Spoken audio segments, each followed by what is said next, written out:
Positivist school of criminology.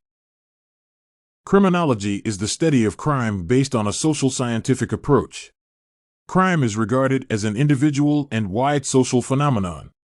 Criminological research fields include issues such as the incidence of crime, its forms, causes, and consequences.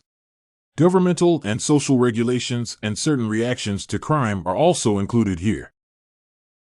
Criminology is an interdisciplinary sphere in the sciences that regards behavior. It is usually drawn up by the research of such scientists as sociologists and psychologists. It is also drawn up by writings in law. Quantitative methods in criminology play a significant role in data analysis. De Flem wrote in his book, in 1885, Italian law professor Raffaele Garofalo coined the term criminology. The French anthropologist Paul Tapenard used it for the first time in French around the same time. Following these, I suggest reviewing the Positivist school of schools of thought, which is listed in Larry Siegel's Criminology, the core and its development. The Positivist school argues that criminal behavior is always caused by internal and external factors, which are mainly outside of the control of a certain individual. The scientific method was represented and applied to study the behavior of human beings. According to Larry Siegel, positivism can be divided into three main segments: biological, psychological, and social. Siegel states, Cesare Lombroso, an Italian prison doctor working in the late 19th century and sometimes regarded as the father of criminology, was one of the largest contributors to biological positivism and founder of the Italian school of criminology. According to McLennan, Lombroso took a scientific approach, insisting on empirical evidence, for studying crime. He actually suggested certain physiological traits, such as the measurements of somebody's cheekbones or even hairline or maybe a cleft palate. They were considered to be throwbacks to the men of the Neanderthal period, pointing out well-known atavistic tendencies in the criminal sphere.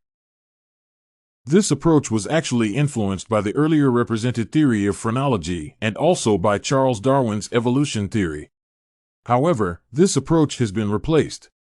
A well-known student of Cesare Lombroso, Enrico Ferri, argued that both social and biological factors played a role.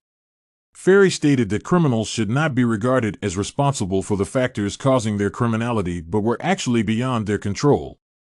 Larry Siegel states, criminologists have since rejected Lombroso's biological theories, with control groups not used in his studies.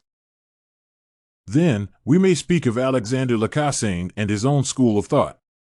He actually rejected Lombroso's criminal type and born criminals and outlined the significance of social factors.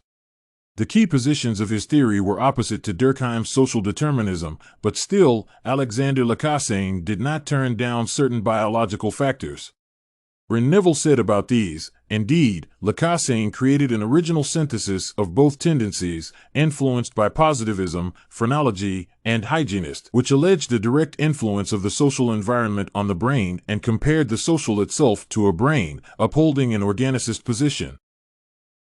Emile Durkheim regarded the act of crime as an inescapable aspect of human society, with its uneven allocation of wealth and some other apparent distinctions among people. We made a comparison analysis in the Positivist school of schools of thought with a view to Larry Siegel's Criminology's The Core and other theorists' points of view.